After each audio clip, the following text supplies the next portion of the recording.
Assalamualaikum warahmatullahi wabarakatuh.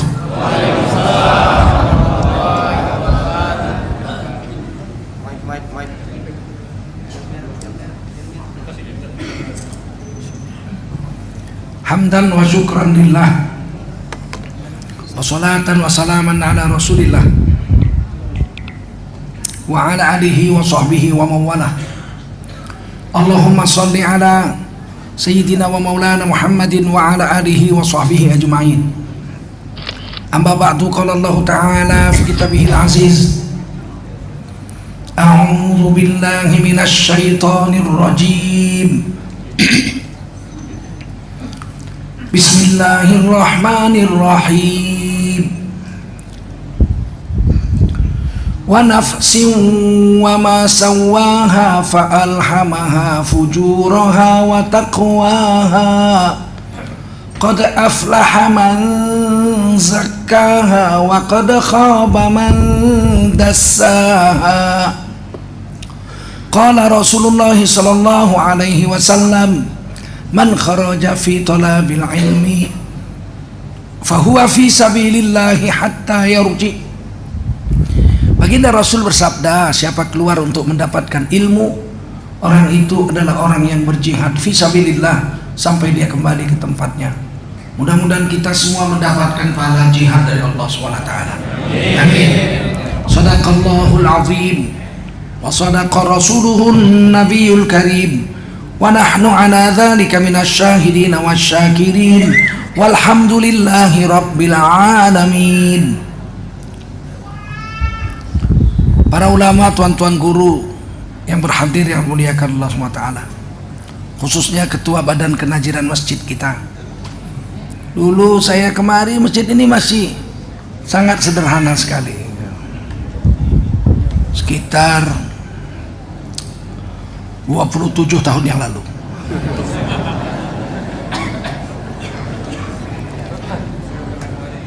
Saya sholat di sini.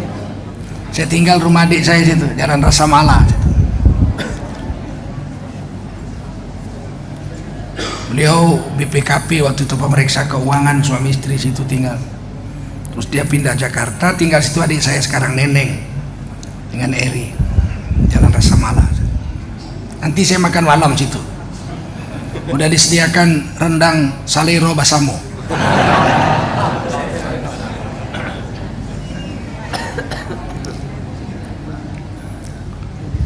Bapak-bapak, ibu-ibu, saudara-saudara sekalian yang dimuliakan Allah Subhanahu wa taala. Wajiblah kita bersyukur kepada Allah Subhanahu wa taala. Salawat dan salam kita sampaikan untuk baginda Rasulullah sallallahu alaihi wasallam. Tadi Pak Ketua Badan Kenaziran cerita tentang bagaimana memakmurkan masjid ini. Saya hari ini mau cerita tentang beberapa poin penting dalam kehidupan kita menghadapi kehidupan dunia agar selamat untuk kehidupan akhirat. Sebab dunia sebentar. Sesukses apapun kita di dunia ini dalam urusan dunia, kaya raya, anak raja, pejabat tinggi sampai mati, nggak pernah miskin, nggak pernah melarat, nggak pernah lapar, sampai pintu kubur aja itu manfaatnya. Gelar doktor, profesor, sampai pintu kubur aja habis. Kaya raya, hartanya banyak, sampai pintu kubur aja habis. Jabatan tinggi, iya, sampai pintu kubur habis. Ilmunya hebat, S2, S3, sampai pintu kubur habis. Tak ada manfaat apa-apa. Ditanya pun enggak. Malaikat enggak tanya, apakah kamu mati kekenyangan? Apakah kamu mati kelaparan? Enggak ditanya. Apakah kamu mati melarat? Enggak ditanya. Apakah kamu mati sebagai orang kaya? Enggak ditanya, dikubur enggak ditanya. Malaikat Munkar Nakir enggak tanya itu semua. Apakah kamu pejabat negara? Enggak ditanya itu. Urusan dunia tak ditanya di dalam kubur. Kamu anak bangsawan? Enggak ditanya. Anak gembel? Enggak ditanya. Tak ada pertanyaan Munkar Nakir di kubur itu. Yang ditanya di kubur iman. Yang ditanya di kubur iman. Sholat pun nggak diperiksa di kubur. Amal ibadah tidak diperiksa di kubur. Yang diperiksa di kubur iman. Amal ibadah diperiksa setelah hari kiamat. Awwalu ma yuhasabu bihil abdu yaumal qiyamah as-shalah.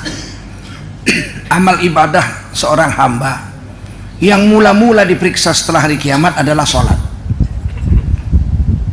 Kalau sholatnya bagus, wa idza shaluhat, kalau sholatnya bagus, semua amal nggak diperiksa yang lain. Sholatnya diperiksa bagus, sudah, yang lain nggak diperiksa.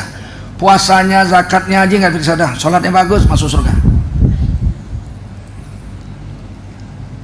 Kalau sholatnya tak bagus, wa idza fasadat, kalau sholatnya rusak, amal sholat sunat diperiksa. Semua kekurangan sholat wajibnya ditutup dengan pahala sholat sunat. Kalau cukup, sudah selesai. Yang lain nggak periksa, masuk surga. Tapi kalau di hari kiamat sholatnya nggak beres, ditutupkan pahala sholat sunatnya kurang, diperiksa amal yang lain. Kata Nabi, nggak ada satu orang pun yang lolos dari pemeriksaan Allah di hari kiamat kalau semua amalnya diperiksa. Diperiksa KPK aja Harun Masiku hilang. Udah hampir sebulan nggak dapat. Apalagi diperiksa Allah langsung. Tak ada yang lolos. Maka karena itulah di akhirat kalau mau selamat, jaga sholat, tiang agama. Sholatu imaduddin, ini tiang agama, jaga supaya yang lain nggak diperiksa. Aman. Tapi amal-amal itu diperiksa di akhirat. Di kubur yang diperiksa cuma iman.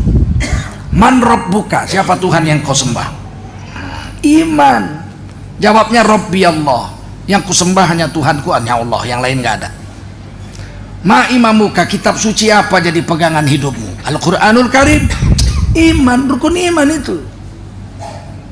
Man nabiyuka, siapa nabi yang menjadi ikutan dalam setiap peri kehidupanmu?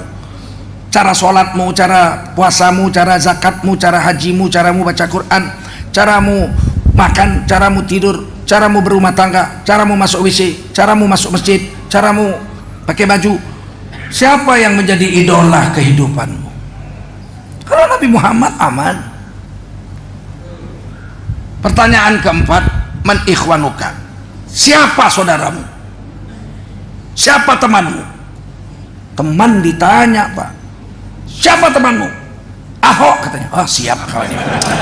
Kena kawannya habis.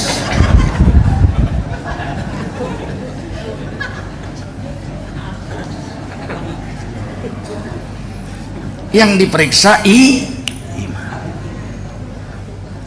Di kubur hanya pemeriksaan iman.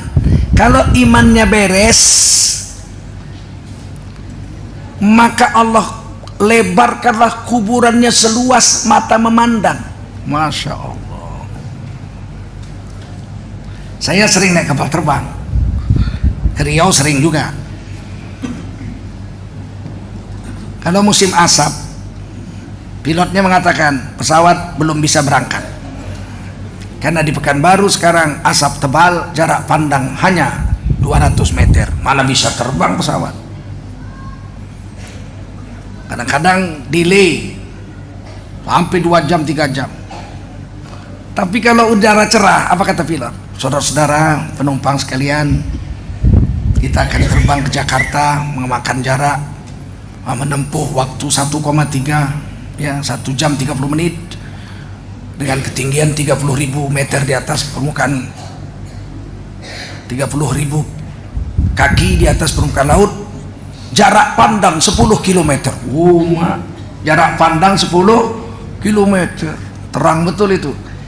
Bayangkan kalau kubur kita diluaskan seluas mata memandang, 10 kilo aja, 10 km kuburan kita. Masya Allah.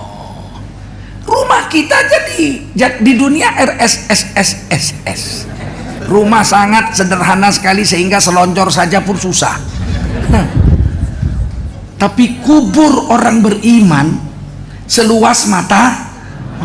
Kalau 10 kilo aja berapa luasnya alam barzakh.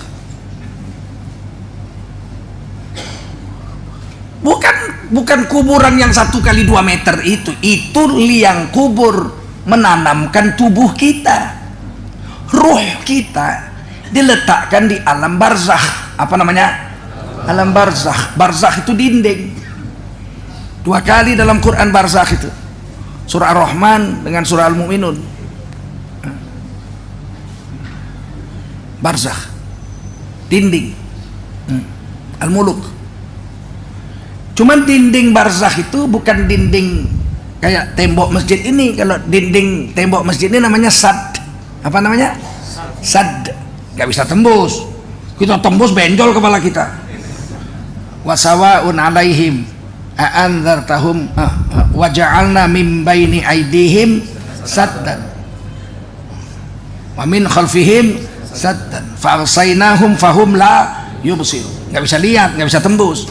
Kalau sad, dinding tembok, kita nggak bisa lihat apa yang ada di belakang tembok itu, nggak bisa lihat. Surah Yasin bilang tertutup, nggak bisa. Wahum la yubsirun, nggak bisa lihat. Tapi kalau barzakh, dinding yang bisa dilihat, tembus. Yang di sebelah dinding sana bisa kemari, yang sebelah dinding sini bisa ke sana.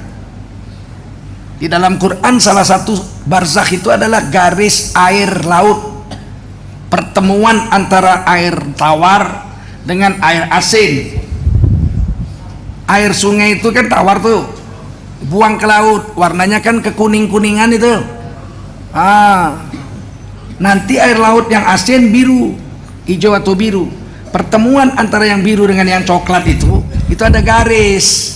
Saya sering lihat kalau naik helikopter, nampak betul tuh, sepanjang gitu. Itu namanya barzakh. Kalau naik kapal laut nampak juga nih itu, nampak warna sini warna sana beda. Itu barzakh. Dinding sini tawar, sana asin.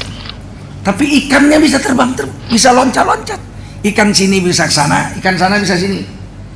Ikan sembilang bisa ke sana, bisa ke sini. Nah, ikan belana bisa sana, bisa sini. Itu barzakh. Kalau kita mati, untuk menunggu alam akhirat, kita diletakkan roh kita di alam barzakh, alam dinding, tapi bukan alam sad, tapi barzakh. Barzakh itu dinding yang bisa tembus sana, bisa tembus sini. Maka tidak heran orang yang sudah mati bisa jumpa sama orang yang hidup dengan izin Allah. Orang yang hidup bisa jumpa orang yang mati dengan izin Allah. Karena barzakh itu memang masih hubung-hubungan.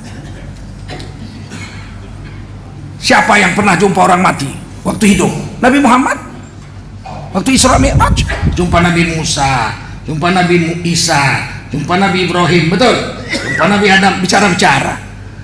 Malah Nabi Musa bilang, berapa sholat yang diperintah Allah? 50. Oh, kata Nabi Musa 50. 50 kali sehari semalam. Majang. Kata Nabi Musa, diterima? Terima. Perintah Allah saya terima. Nabi Muhammad terima aja.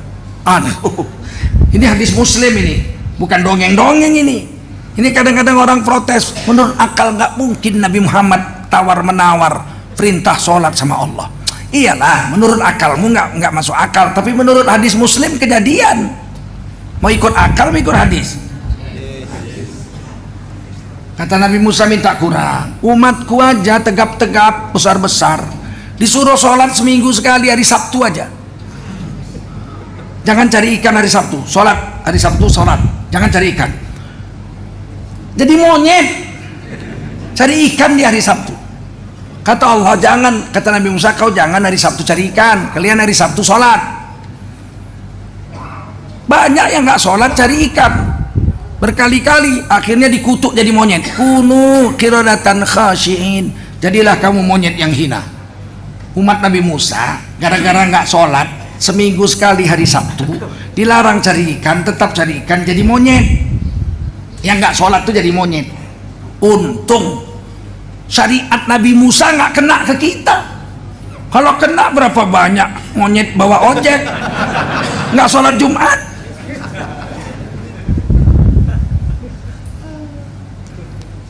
Baiklah, kata Nabi, naik lagi Nabi. Naiknya nggak naik buruk, buruk sudah di bawah sana, buruk di surga ma'wa. Indah Sidratil Muntaha, sana malaikat Jibril pun sana tuh nggak bisa lewat. Naik lagi Nabi, minta kurang, dikurang 5. Jumpa lagi, berapa? 45. Aduh, masih banyak, kurang lagi, kurang. Singkatnya sampai 5 kali. Sudah berapa? 5. Aduh, jangan, minta kurang lagi. Kata Nabi, malu aku. Kalau Nabi 50 pun diterima, tapi aku malu. Sudahlah, Nabi turun. Sampai di dunia ditanya sahabat, apa oleh-oleh? Perintah sholat 5 kali sehari semalam. Mula-mula 50. Terus kata Nabi Musa, kurang, saya minta kurang. Kenapa nggak diterima 50? Begitu sahabat Nabi zaman itu. Sahabat Nabi itu begitu. Kenapa nggak diterima 50? Kalau 50 kami sanggup ya Rasul. Oh, itu kelas sahabat lah. Mana sama dengan kita? Kelas kita untung nggak 50. Kalau 50 kapan cari duit gitu ya? Bodohnya manusia. Itulah kepahaman agama itu, kita dengan sahabat nggak sama. Kalau sahabat, ya Rasulullah, kenapa nggak diterima 50? 50 sehari semalam, 50 kali kami sanggup. Kenapa? Karena mereka berpikir kalau 50 kali sehari sholat, berarti setengah jam sekali azan, tidak perlu cari nafkah, makanan datang dari surga. Itu keyakinan sahabat. Wong umat Nabi Musa aja seminggu sekali sholat, makanan datang dari surga. Asal dibuka kemah, manna wa salwa, daging burung dan madu surga sudah ada 40 tahun. Apalagi kalau sholatnya 50 kali sehari semalam. Ini keyakinan, ini keyakinan. Maka sahabat itu ditulis di Quran gelarnya Allah yang menggelarinya di surah Taubah ayat 100, biar kita tahu posisi sahabat dibanding kita. Was-sabiqunal awwaluna minal muhajirin wal ansar walladzina ittaba'uuhum bi ihsan radhiyallahu anhum wa radu an wa a'adda lahum jannatin tajri tahtaha al-anhar khalidina fiha abada dzalikal fawzul azim. Orang-orang yang mula-mula masuk surga itu adalah orang-orang yang mula-mula masuk Islam dari golongan muhajirin dan ansor. Disebut namanya muhajirin dan ansor, disebut namanya. Walladzina tabauhum bi ihsan. Tidak cukup muhajirin ansor saja, ada golongan ketiga, yaitu orang-orang yang mengikuti muhajirin dan ansor dengan cara yang baik. Kita kalau kita yakin dengan sahabat 100%, kita masuk golongan yang ketiga. Ini dalil surah Taubah ayat 100 sekaligus mematahkan fitnah orang-orang Syiah terhadap kita ahlu sunnah. Orang-orang Syiah mengatakan seluruh ahlu sunnah masuk neraka karena tidak mengikuti ahlul bait Rasulullah SAW. Yang selamat hanya orang-orang yang mengikuti ahlul bait saja. Di luar ahlul bait tidak selamat, kekal dalam neraka. Saya sudah dialog dengan orang Syiah. Mereka mengatakan tidak ada dalil yang mengatakan kita harus mengikuti sahabat Nabi, tapi mengikuti ahlul bait Nabi, Sayyidina Ali, Sayyidina Hasan, Sayyidina Husain dan lain-lain. Itu ada dalilnya, hadis Sahih Muslim, hadis itrah. Kita jawab, Quran aja bilang kok, muhajirin ansor walladzina taba'uhum bi ihsan, dan mereka yang mengikuti muhajirin dan ansor dengan cara yang baik. Itu dalil supaya anak-anak muda jangan ketipu dengan Syiah. Radhiyallahu anhum wa radu an, ini gelarnya. Allah ridho kepada para sahabat muhajirin ansor dan pengikutnya, mereka pun ridho kepada Allah. Wa a'adda lahum jannatin tajri tahtahal anhar, kepada mereka dijanjikan surga yang mengalir sungai-sungai di bawahnya. Ada 4 sungai di surga, ada 4 sungai. Sungai air, sungai madu, sungai susu, sungai arak. Sungai arak, tapi nggak mabuk, nggak macam kamput itu, nggak macam tua, enggak. Lazatun lisyaribin, lezat, manis, harum bagi peminum-peminumnya. Siapa minum arak di dunia, setetes pun arak sorga dia nggak boleh minum. Ya main-main ini untuk urusan ini. Gelarnya radhiyallahu anhu. Maka kalau nyebut sahabat itu sunnah, itu disebutkan gelarnya. Abu Bakar As-Siddiq radhiyallahu anhu, Sayyidina Umar bin Khattab radhiyallahu anhu. Sunnah itu. Sunnahnya dari mana? Allah memberinya gelar di dalam Al-Quran. Maka memberi gelar itu sunnah. Kita beri juga gelar orang. Haji Zainuddin. Ada juga yang sinis itu. Kenapa mesti pakai gelar-gelar haji? Nabi Muhammad nggak pakai gelar haji. Gelar Nabi kok ngutip gelar haji? Gelar udah Nabi kok ngambil gelar haji? Itu namanya udah presiden ngutip gaji lurah. Mana kelasnya itu? Nabi itu gelarnya Nabi, betul? Gelarnya hamba, abduhu wa rasuluhu. Mana ada gelar lebih tinggi dari hambanya dan nabinya? Nggak ada lebih tinggi dari itu. Kita ini hamba Allah atau bukan? Siapa yang bilang? Siapa yang bilang kita hamba Allah? Kita sendiri. Kalau diakui sama Allah hambanya, kita kan ngaku-ngaku kita ini hamba Allah. Kita ngaku-ngaku. Di mana ada ditulis di Quran, di hadis kita hamba Allah? Nggak ada. Kita ngaku-ngaku aja. Jangan-jangan bukan. Buktinya sudah azan Isya masih hayya 'alas shalah, seka. Hayya 'alal falah, seka. Mana ada hamba Allah main seka udah azan? Kita belum tentu hamba Allah, tapi kalau Nabi Muhammad jelas hamba Allah. Lihat gelarnya di Quran. Subhanalladzi asra bi'abdihi laila. Maha suci Allah yang telah memperjalankan seorang hambanya pada satu malam hari. Siapa hambanya di situ? Nabi Muhammad SAW. Digelar bi'abdihi laila, satu malam.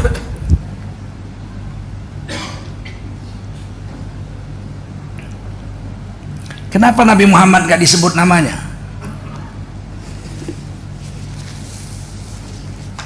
Quran itu menurut riwayat 6.236 ayat. Satu riwayat. Dari 6.236 ayat itu semuanya diturunkan Allah kepada Nabi Muhammad. Unzila ilaihi. Betul? Langsung Nabi yang menerima. Anehnya nama Nabi Muhammad itu cuma 4 kali aja disebut di Quran. Nama Nabi Muhammad, padahal Quran itu untuk Nabi, diturunkan kepada Nabi. Hanya 4 kali nama Nabi disebut di Quran. Nabi Musa lebih 120 kali disebut. Nama Nabi Isa 27 kali. Nama Nabi Muhammad 4 kali. Dan ajaibnya, kalau Allah menyebut nama Nabi Muhammad, pasti diletakkan Allah pangkatnya. Pasti ada pangkat. Kalau Nabi yang lain belum tentu. Nabi Musa disebut namanya aja. Wa idh qala Musa liqaumihi, telah bersabda Nabi Musa kepada kaumnya. Wa idh qala Isa bin Maryam lil hawariyin, telah bersabda Nabi Isa kepada kaum Hawariyun. Nggak disebut pangkatnya. Tapi kalau Nabi Muhammad, Pak, demi Allah, setiap nama Nabi disebut 4 kali di Quran, pasti Allah lengketkan pangkatnya. Contoh surah Ali Imran, wa ma Muhammadun, disebut namanya. Wa ma Muhammadun illa rasul, tidaklah Muhammad itu melainkan dia seorang rasul. Ada pangkatnya, nggak main-main.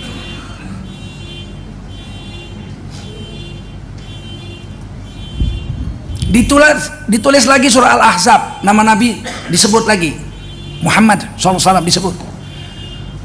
2 pangkatnya. Maka Muhammadun aba ahadim rijalikum walakin Rasulullah wa khataman nabiyyin. Tidaklah Muhammad itu bapak di antara kamu, akan tetapi Muhammad Rasulullah SAW itu adalah Rasul Allah dan penutupnya nabi-nabi. Dua pangkat. Nabi lain enggak? Wa qala Ibrahim, enggak disebut pangkatnya. Yang ketiga surah Al-Fatah disebut namanya Muhammadun, tapi ada pangkatnya, Muhammadur Rasulullah, Muhammad Rasulullah. Walladzina ma'ahu asyidda'u 'alal kuffari ruhama'u bainahum. Orang-orang yang bersama dengan Nabi Muhammad, yakni para sahabat, mereka keras terhadap orang kafir, lunak dan lembut kepada sesama kaum muslimin. Sekarang terbalik, sama kaum muslimin kerasnya bukan main, sama kafir baiknya luar biasa. Yang keempat surah Muhammad disebut ala Muhammadin, disebut namanya, tapi di ujung wa huwal haqqu mir rabbihim.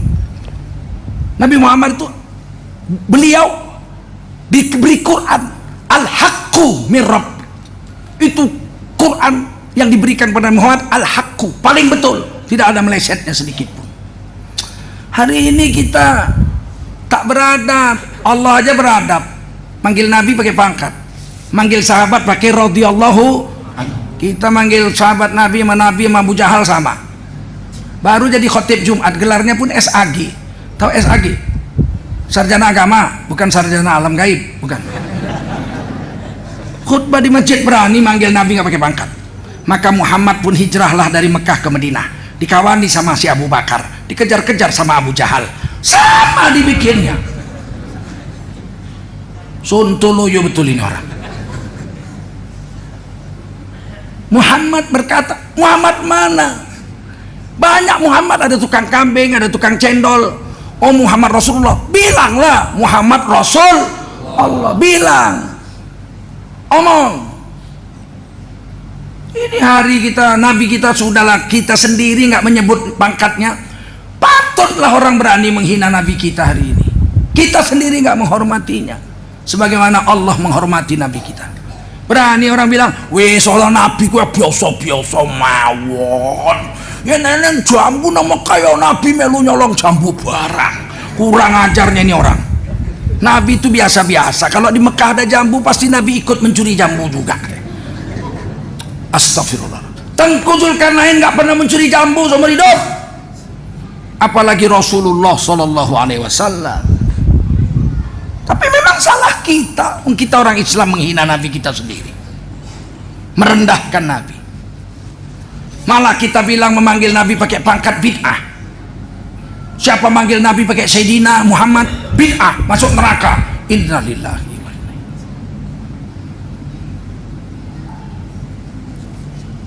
Menurut akidah Ahlussunnah wal Jamaah, justru memanggil Nabi nggak pakai pangkat hukumnya haram. Dilarang orang Islam manggil nama Nabi Muhammad itu namanya saja, nggak pakai pangkat, haram. Di mana dilarang? Di surah An-Nur ayat 63. La taj'alu du'a ar-rasuli bainakum ka du'a ba'dhikum ba'dha. Jangan kau jadikan panggilanmu terhadap Nabi itu seperti manggil kawanmu sesama kawanmu. Bagaimana manggil kawan? Ya, Udin, Udin, Udin, pokak kali kau Udin. Itulah manggil kawan, namanya saja. Tidak boleh. Ditulis dalam tafsir Imam Ibnu Katsir. Dulu kami manggil Nabi itu ala apa? Seenaknya aja. Ya Abul Qasim, hei bapaknya Al Qasim. Ya Ibnu Abdullah, ya anaknya Abdullah. Ya Muhammad. Sesuka-suka hati kami. Fanahahumullah an dzalik. Diharamkan Allah memanggil Nabi seperti itu. Tafsir Ibnu Katsir An-Nur 63. Faqulu, keluar perintah. Fakulu, maka panggillah kamu nabimu itu, hai orang beriman, ya Rasulullah, ya Nabi Allah, pakai pangkat.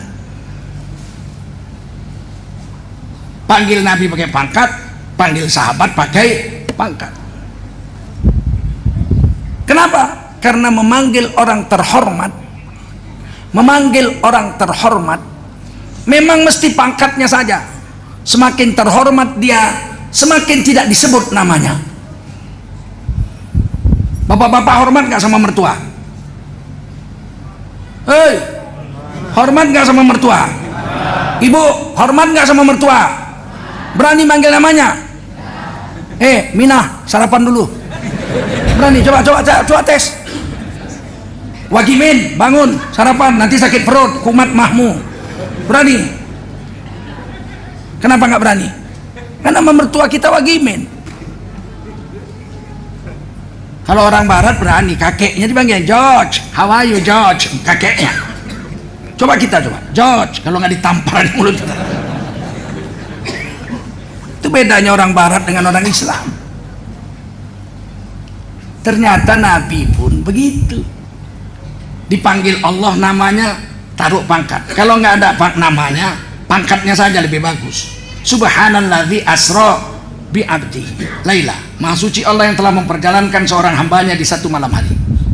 Tidak, namanya nggak disebut.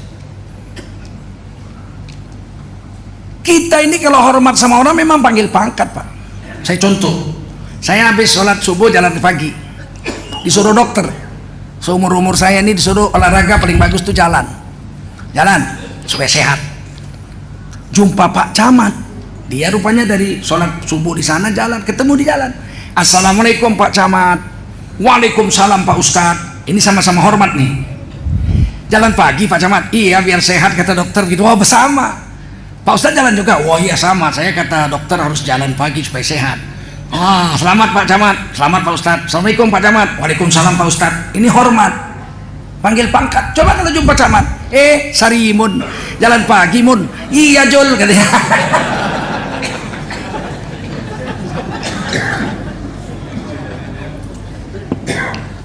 Ternyata Nabi Muhammad di dunia waktu mau Isra dan Mi'raj dipanggil pangkatnya abduhu. Subhanalladzi asra bi abdihi, maha suci Allah yang telah memperjalankan seorang hambanya. Sampai di langit, tak tahulah di mana. Oh, di bawah kaki arsy. Nabi memuji Allah. At-tahiyatul mubarakatus shalawatut thayyibatulillah. Segala penghargaan, kehormatan, rahmat, barokah semua milik Allah. Allah menjawab, Assalamu alayka ayyuhan nabiyyu wa rahmatullahi wa barakatuh. Tidak disebut namanya, tidak disebut Assalamu alayka ya Muhammad. Assalamu alayka ayyuhan nabiyyu, pangkatnya disebut.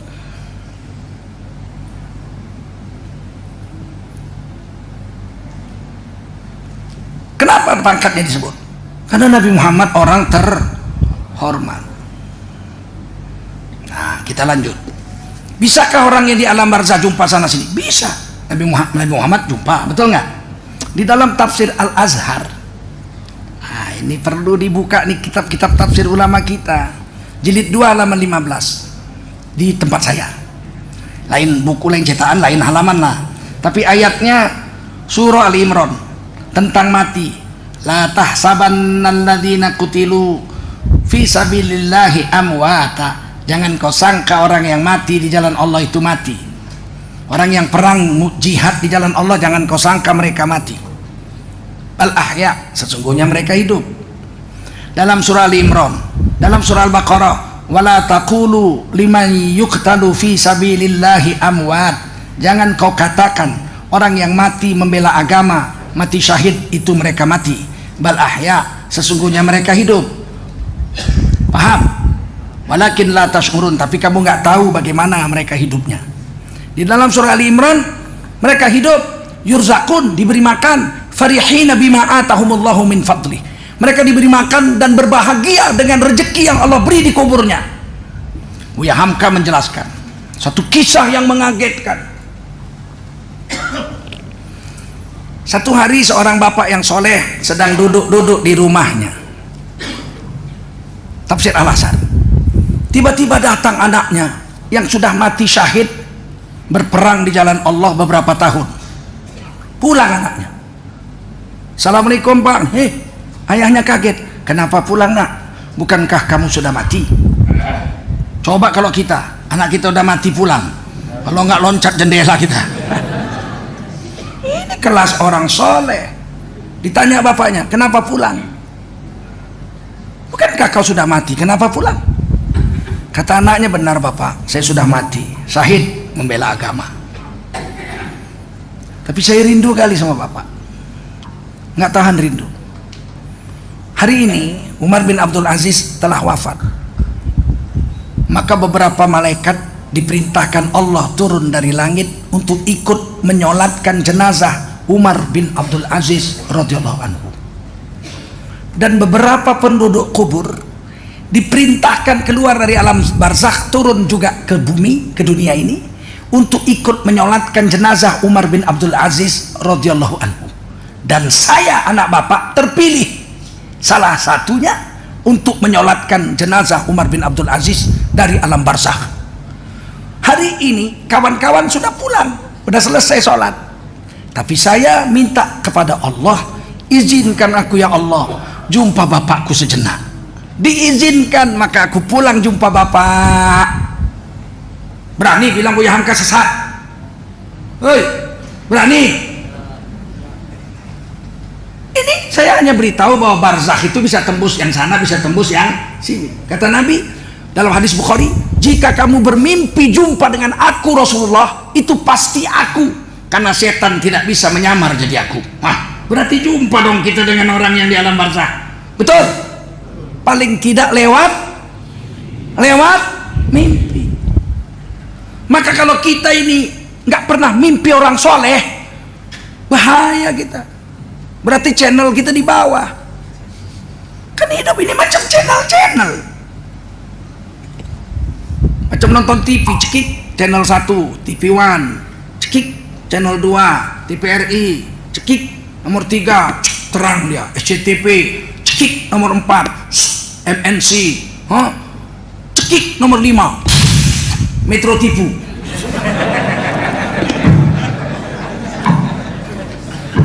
Berarti channelnya nggak nyambung, betul nggak? Kalau channel kita nyambung dengan orang yang di alam barzakh, mesti ketemu. Bapak kita sudah wafat 5 tahun, nggak pernah mimpi. Bapak kita soleh, jaga sholat, jaga puasa, kita preman, nggak pernah ketemu.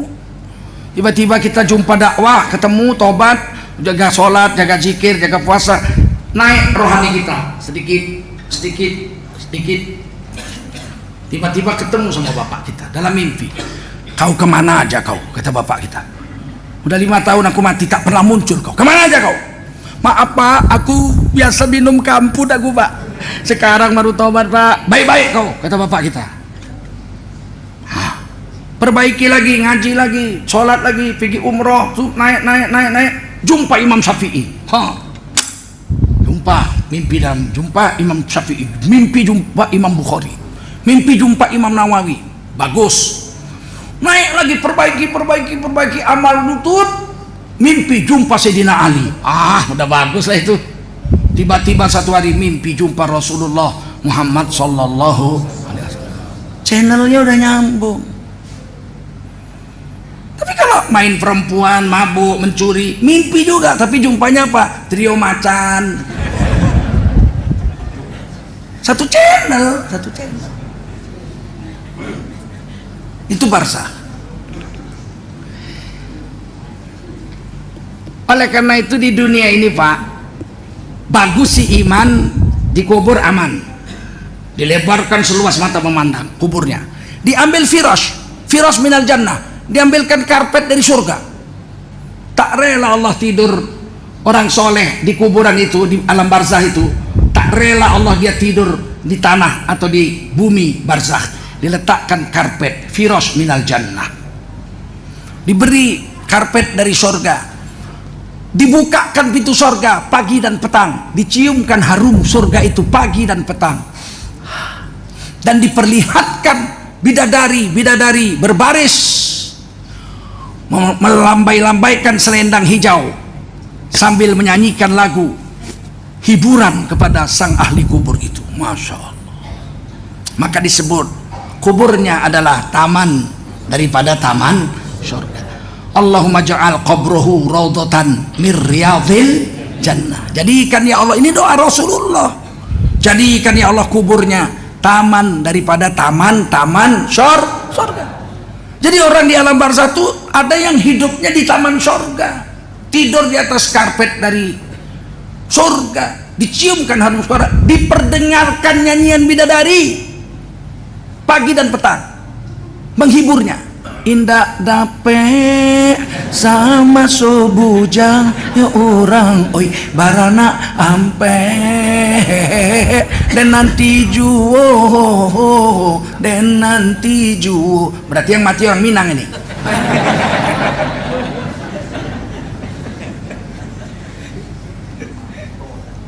Sebaliknya kalau dia bejat, bukan orang yang soleh, dia diletakkan juga rohnya di alam barzakh, badannya dikubur, dari tanah kembali ke menjadi rohnya dari Allah, rohnya nggak hancur, rohnya nanti di hari kiamat dikasih badan yang baru, rohnya roh yang ini juga masuk surga, diberi badan yang baru, badan surga, rohnya yang ini juga.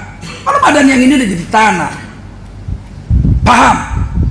Maka dikubur, kalau orang bejat diletakkan di barzakh rohnya, tapi tidak sama dengan orang soleh.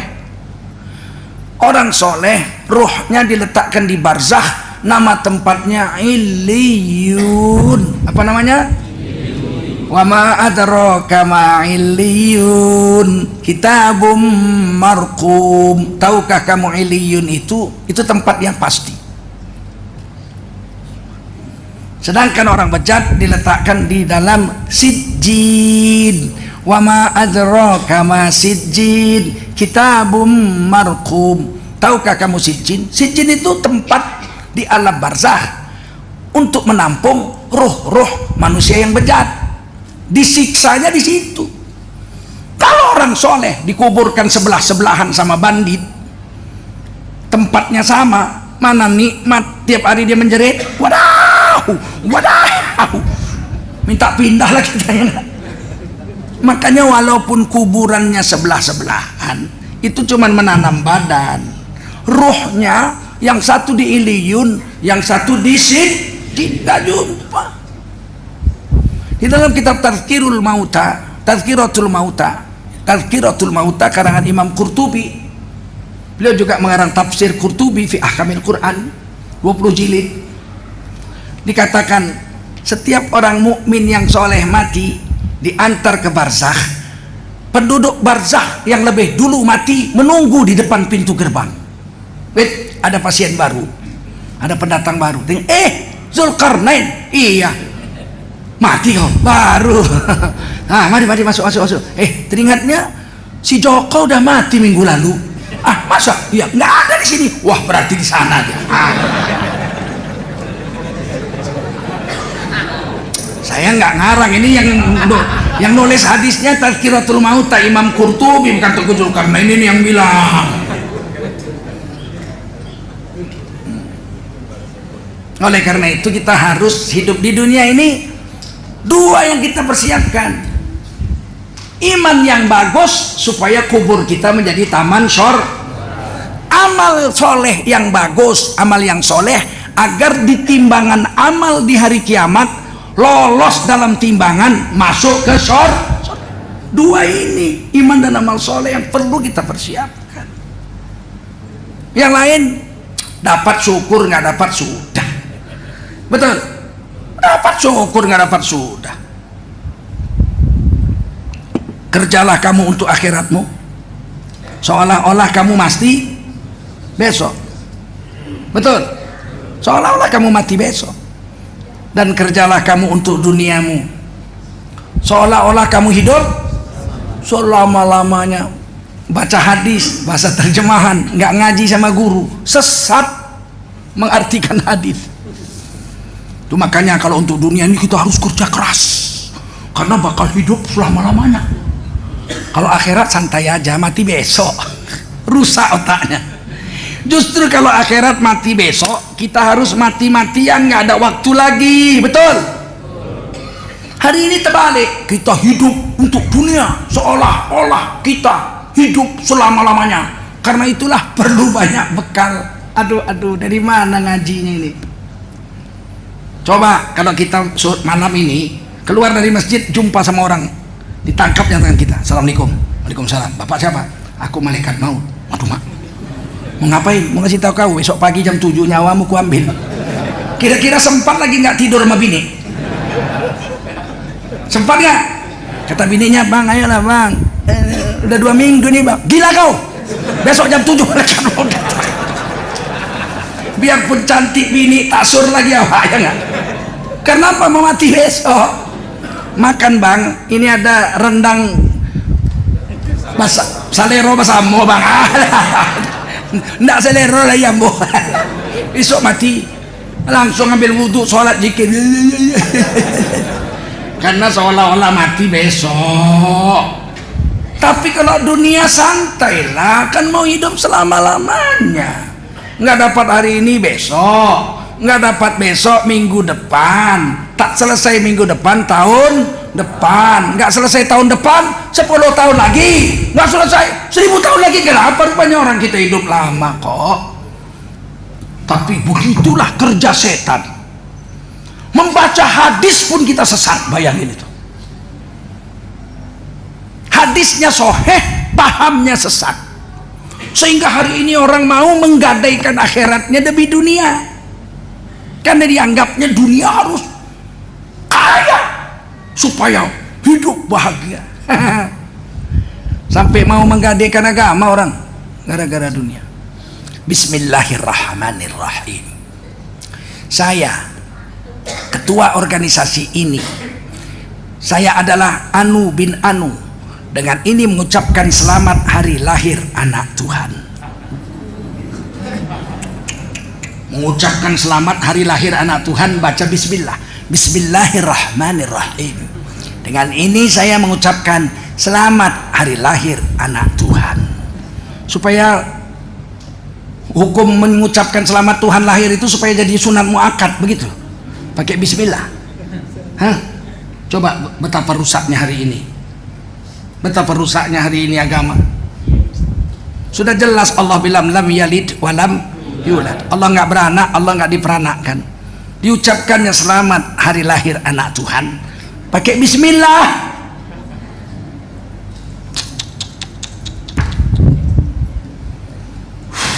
Kalau yang ngomong orang bodoh, nggak sekolah, memang nggak ngerti agama, wajar dia goblok, jahil. Lah kalau dia profesor, dokter, ahli agama,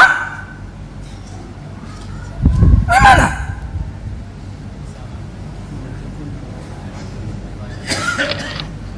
Dalam Islam ada akidah, ada syari. Akidah diperiksa di kubur, syariat diperiksa di setelah kiamat, di hari kiamat. Kalau syariat aja nggak beres, contoh begini, berzina, hukum berzina apa? Yang kuat jawabnya haram. Sepakat? Haram. Berzina hukumnya apa? Haram. Haram atau sunat muakkad? Haram. Haram. Nah, berzina haram. Sepakat ya? Udah tahu kita kan? Udah tahu berzina haram. Secara syariat memang berzina haram. Masuk dia ke masjid, masuk dia ke hotel, panggilnya perempuan pelacur. Waktu dia mulai berzina dibacanya a'udzubillahi minasyaitonir rajim. Sambil membuka baju pelacur tuh, bismillahirrahmanirrahim. Terus dia berzina. Dia tidak mendapat dosa zina saja, udah pastilah karena dia berzina dia dapat dosa zina. Di samping itu imannya batal, dia terhitung jatuh murtad dan wajib tobat dengan memperbaharui imannya dengan mengucapkan asyhadu alla ilaha illallah wa asyhadu anna muhammadar rasulullah. Seluruh amal solehnya seumur hidup hapus dari catatan amalnya karena dia murtad. Ini pelajaran ibtidaiyah, pelajaran sanawiyah kelas 1 ini. Bab tauhid. Kalau tahu itu sudah benda yang haram, pekerjaan yang haram, tapi dikerjakannya dengan membaca bismillah, berarti dia menghina Allah yang mengharamkan pekerjaan itu. Murtad. Mencuri, apa hukumnya mencuri? Terletak HP orang di atas meja, tengoknya nggak ada orang, dicurinya, bismillahirrahmanirrahim. Dia bukan sekedar mendapat dosa mencuri, tapi dia dihitung murtad. Itu syariat, apalagi akidah. Akidah Allah berfirman, qul huwallahu ahad, katakan Allah esa, tidak dua, tidak tiga, tidak seribu. Allahus samad, Allah saja tempat menggantungkan harapan. Lam yalid walam yulad, Allah tidak beranak dan tidak diperanakkan. Walam yakul lahu kufuwan ahad, tak ada yang seperti Allah, tak ada yang menyerupai Allah, nggak ada yang semisal Allah. Nggak bisa digambarkan Allah itu, dibikinkan patungnya, nggak bisa. Tiba-tiba dibilangnya, bismillahirrahmanirrahim, saya mengucapkan selamat hari lahir anak Tuhan. Murtad ini orang, betul? Murtad nggak? Maka saya heran, apalah yang kita kejar di dunia ini? Apalah yang kita kejar di dunia ini?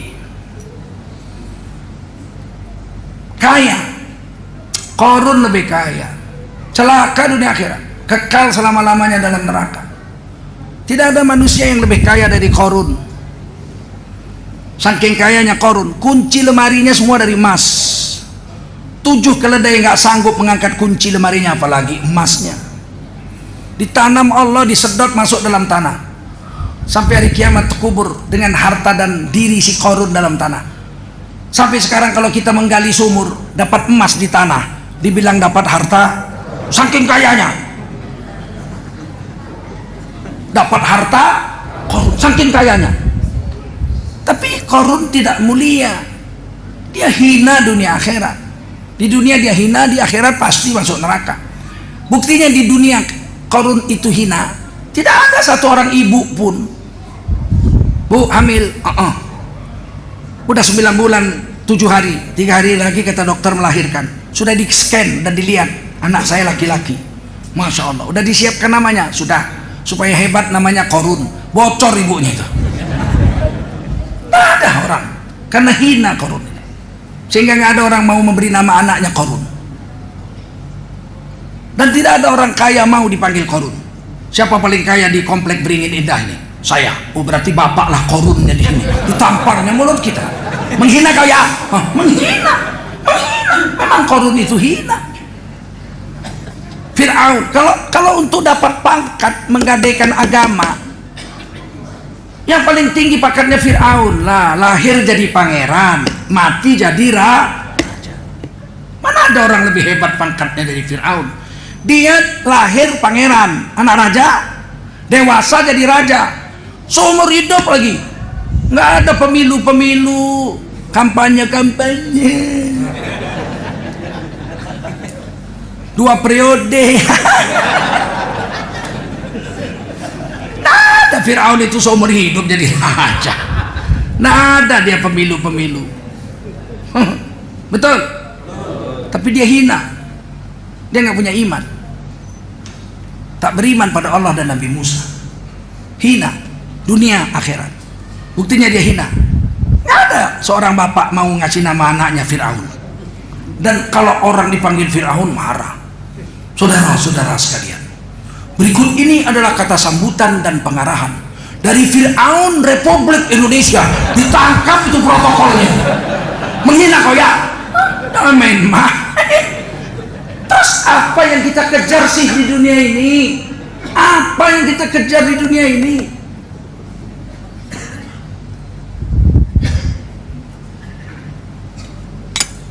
Nggak ada jaminan orang kaya masuk surga. Nggak ada juga jaminan orang miskin masuk surga. Yang dijamin masuk surga orang beriman lagi beramal.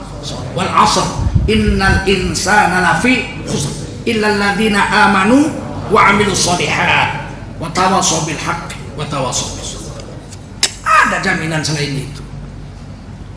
Oleh karena itu perbaiki iman. Iman ini keyakinan, bukan omong-omong, bukan lihat-lihat.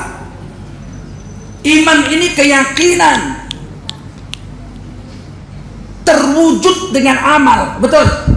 Kalau orang beriman sama orang kafir tidur, mana tahu kita yang mana beriman mana kafir? Tidur pendeta Kristen sama ustaz tidur sebelah-sebelahan, mana tahu kita yang mana pendeta mana ustaz? Kecuali lah ustaznya menegakkan sunnah, ada jenggotnya, ya kan, tutup aurat, dia tidur pakai sarung, nampaklah situ. Kalau enggak sama aja. Tapi waktu bangun beda. Pendeta bangun, dia mandi, dia pergi kerja. Kalau orang beriman, dia bangun, dia mandi, dia sholat subuh. Beda. Kalau lagi tidur nggak nampak. Nampaknya wujud ketika dia beramal